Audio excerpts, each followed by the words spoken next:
ದರ್ಬಾರ್ ಸ್ಕೂಲಲ್ಲಿ ವೇದಿಕೆ ಕಾರ್ಯಕ್ರಮ ಸನ್ಮಾನ ಹೇಳಿದ್ದೀನಲ್ಲ ನಿನ್ನೆ. ಮತ್ತೆ ಈಗ ನಾಳೆ ಅದೇ ಮುಖ್ಯಮಂತ್ರಿಗಳು 11:30 ಬರ್ತಾರೆ. ಇಲ್ಲಿ ಲ್ಯಾಂಡ್ ಆಕ್ಟರ್ಸ್ ಹೈಸ್ಕೂಲ್ ನಲ್ಲಿ ಉಳಿದ ಸಚಿವರು ಕೂಡ ಉಪಮುಖ್ಯಮಂತ್ರಿಗಳು ಬರ್ತಾರೆ.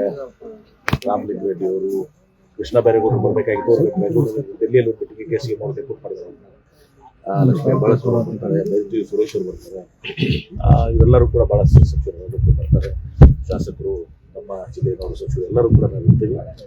ತದನಂತರ ಅವರು ಕೇಂದ್ರ ಬಸ್ ನಿಲ್ದಾಣ ಬಂದು ವೀರರಾಣಿ ಚೆನ್ನಮ್ಮನವರ ಒಂದು ಮೂರ್ತಿ ಅನಾವರಣಗೊಳಿಸಿ, ಆಮೇಲೆ ಕೇಂದ್ರ ಬಸ್ ನಿಲ್ದಾಣಕ್ಕೆ ವೀರರಾಣಿ ಕಿತ್ತೂರು ಚೆನ್ನಮ್ಮ ಬಸ್ ನಿಲ್ದಾಣಕ್ಕೆ ನಾಮಫಲಕವನ್ನು ಕೂಡ ಅನಾವರಣಗೊಳಿಸಿ ತದನಂತರ ಅವರು ಇಲ್ಲಿ ಬರ್ತಾರೆ.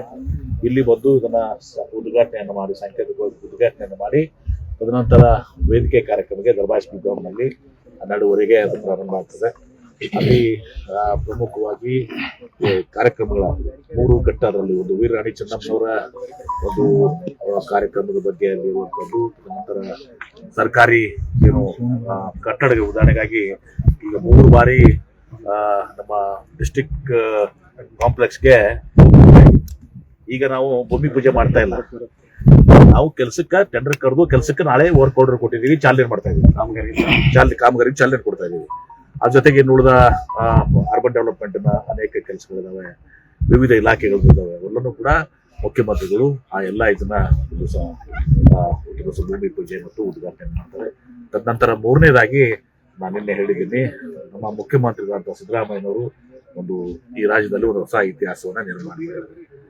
ಹಿರಿಯರಾದಂಥ ದಿವಂಗತ ಡಿ ದೇವರಾಜ ಅವರು ಇಲ್ಲಿವರೆಗೆ ಅತ್ಯಂತ ದೀರ್ಘಾವಧಿ ಇವತ್ತೊಂದು ಹೊಸ ಮುಖ್ಯಮಂತ್ರಿಗಳು ಅಂತ ಹೇಳಿ ಹೆಸರನ್ನು ಪಡ್ಕೊಂಡಿದ್ರು. ನಮ್ಮ ಮುಖ್ಯಮಂತ್ರಿಗಳು ಆ ಒಂದು ಇದನ್ನ ದಾಟಿ ಈಗ 2ನೇ ದಿವಸ ಆಗಿದೆ. 3ನೇ ದಿವಸಕ್ಕೆ ಇವತ್ತು ವಿಜಯಪುರ ಬರ್ತಾ ಇದ್ದಾರೆ.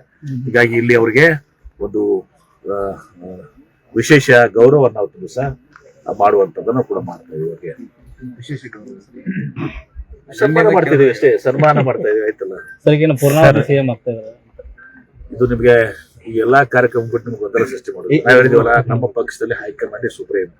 ಸಿದ್ದರಾಮಯ್ಯನವರು ಪದೇ ಹೇಳಿದ್ದಾರೆ, ಡಿ ಕೆ ಶಿವಕುಮಾರ್ ಹೇಳಿದ್ದಾರೆ, ಎಲ್ಲರೂ ಕೂಡ ಹೇಳ್ತಿದ್ದಾರೆ. ಇವತ್ತು ಹೈಕಮಾಂಡ್ ಏನು ನಿರ್ಣಯ ಮಾಡ್ತದೆ ಅದು ಅಂತಿಮ. ನಾ ಏನ್ ಹೇಳಿದ್ರು ಕೂಡ ಬೆಲೆ ಇಲ್ಲ, ಹೇಳಿದ್ರು ಬೆಲೆ ಇಲ್ಲ, ಬೇರೆ ಯಾರು ಹೇಳಿದ್ರು ಕೂಡ ಬೆಲೆ ಇಲ್ಲ. ನಮ್ಮಲ್ಲಿ ಕಾಂಗ್ರೆಸ್ ಪಕ್ಷ ಹೈಕಮಾಂಡ್ ಏನ್ ಹೇಳ್ತದೆ ದಟ್ ಈಸ್ ಸುಪ್ರೀಂ. ಶಿವಕುಮಾರ್ ಅವರು ವೇದಿಕೆ ಮೇಲೆ ಹೇಳಿದ್ದಾರೆ ಸರ್, ಯಾವ ವಿಚಾರದಲ್ಲಿ ಹೇಳಿದಾರೆ, ಯಾವ ವಿಷಯ ಬಗ್ಗೆ ಹೇಳಿದಾರಲ್ಲ, ಗೊತ್ತಾಯ್ತಲ್ಲ. ಮತ್ತೆ ಅಧಿಕಾರ ಶಾಶ್ವತ ಬಿಡಿ, ನಾವು ಶಾಶ್ವತ ಅಲ್ಲ. ಇವತ್ತಿಲ್ಲಿದೀವಿ, ನಾಳೆ ಇರ್ತೀವಲ್ಲ ಗೊತ್ತಿಲ್ಲ. ಅಧಿಕಾರ ಕೂಡ ಶಾಶ್ವತ ಅಲ್ಲ, ಜೀವನ ಮನುಷ್ಯನು ಕೂಡ ಶಾಶ್ವತ ಅಲ್ಲ.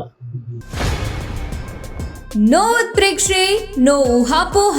ತಾಜಾ ಸುದ್ದಿ, ನಿಖರ ಮಾಹಿತಿಗೆ ಬ್ರೌಸ್ ಮಾಡಿ ವಿಜಯವಾಣಿ.net. QR ಕೋಡ್ ಸ್ಕ್ಯಾನ್ ಮಾಡಿ ಆಪ್ ಡೌನ್ಲೋಡ್ ಮಾಡಿಕೊಳ್ಳಿ.